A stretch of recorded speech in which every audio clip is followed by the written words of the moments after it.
Bio Savart law, आज इस topic पर बात करेंगे, ध्यान देंगे। मान लीजिए हमने पढ़ा था कि कोई करंट कैरिंग वायर है, अगर कोई तार है जिसमें आई एम्पियर की धारा बह रही है, तो ऑस्टेड के अनुसार इसके चारों ओर क्या जनरेट हो जाएगा, एक मैग्नेटिक फील्ड।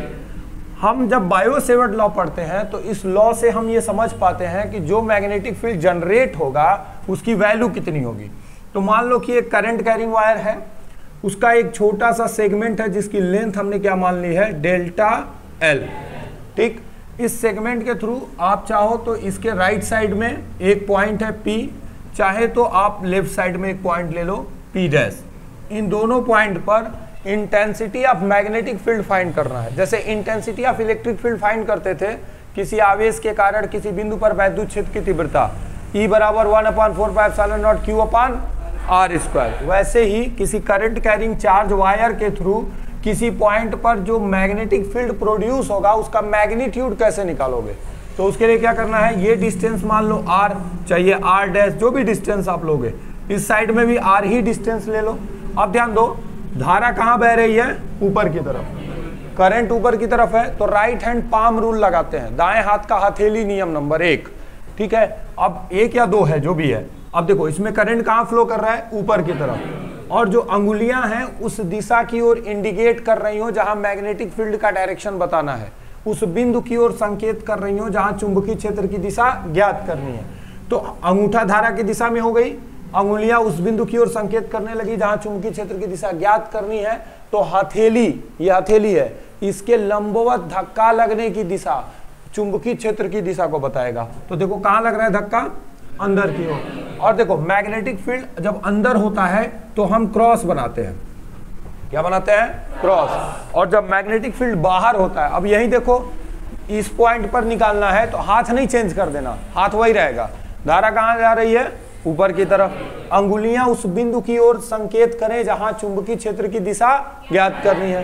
तो अब किधर बल लग रहा है, बाहर की तरफ। तो इस पॉइंट पर जो मैग्नेटिक फील्ड का डायरेक्शन होगा वो कहां होगा, बाहर की तरफ। जब इनसाइड मैग्नेटिक फील्ड होता है, प्लेन के अंदर होता है, तो समझो क्रॉस बनाना है। क्रॉस का मतलब होता है, यहां नहीं दिख रहा होगा, यहां दिख रहा है, क्रॉस का मतलब होता है इनसाइड मैग्नेटिक फील्ड, और डॉट का मतलब होता है आउटसाइड। इनसाइड का और आउटसाइड को समझ लो। मान लो एक एरो है, एक तीर है, तो तीर जब क्रॉस क्या होगा, तीर जब अंदर घुसेगी तो क्या दिखेगा, उसका पूंछ दिखेगा, और तीर जब बाहर निकलेगी तो क्या दिखेगा, नोक दिखेगा। इसीलिए जब बाहर निकल रहा है तो डॉट बना रहा है, और अंदर जा रहा है तो क्या बना रहा है, क्रॉस। एक जगह 2 तीर धसाओगे तो 2 ठो ऐसे क्रॉस बन जाएगा। ठीक, अब देखिए बायो सेवर्ट ने क्या कहा था कि किसी करंट कैरिंग वायर के कारण किसी पॉइंट पर जो मैग्नेटिक फील्ड प्रोड्यूस होगा उसका जो मैग्नीट्यूड होगा, तो हमने एक छोटा सा सेगमेंट लिया है, ये जो तार है इसका छोटा सा अवयव लिया है, और अगर छोटा सा अवयव लिया है तो इसके कारण जो प्रोड्यूस मैग्नेटिक फील्ड होगा डेल्टा बी, वह डिपेंड करेगा इसमें बहने वाली धारा के, वह डिपेंड करेगा इसके जो लघु अवयव है, इसका जो छोटा सा सेगमेंट है इसकी लेंथ के, यह डिपेंड करेगा इस पॉइंट और इस चालक तार को मिलाने वाली रेखा के बीच बने कोण की ज्या के, ज्या मतलब साइन थीटा। ठीक है, तो delta B directly proportional to sine theta.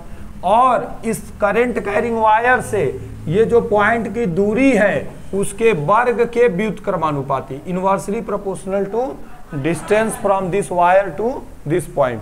ठीक है, अब इन चारों को मिलाओ तो क्या हो जाएगा, delta B directly proportional to I del L sine theta upon r²। इसको हटाएंगे तो कोई कांस्टेंट आएगा, del B equal to K I del L sine theta upon r²। But K की जो वैल्यू होती है वो होती है म्यू नॉट अपॉन 4 पाई।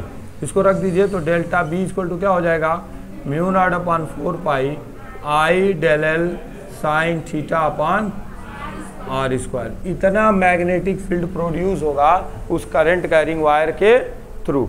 इसका मात्रक क्या हो जाएगा, यूनिट ऑफ मैग्नेटिक फील्ड क्या हो जाएगा, बी का मात्रक क्या हो जाएगा, तो ये मात्रक होगा न्यूटन प्रति एम्पियर मीटर, न्यूटन पर एम्पियर मीटर। तो बायो-सेवर्ट लॉ में किसी भी करंट कैरिंग वायर के थ्रू जो मैग्नेटिक फील्ड प्रोड्यूस होगा उस वायर के अराउंड, उसको हम आसानी से कैलकुलेट कर सकते हैं। चलो लिखो फिर।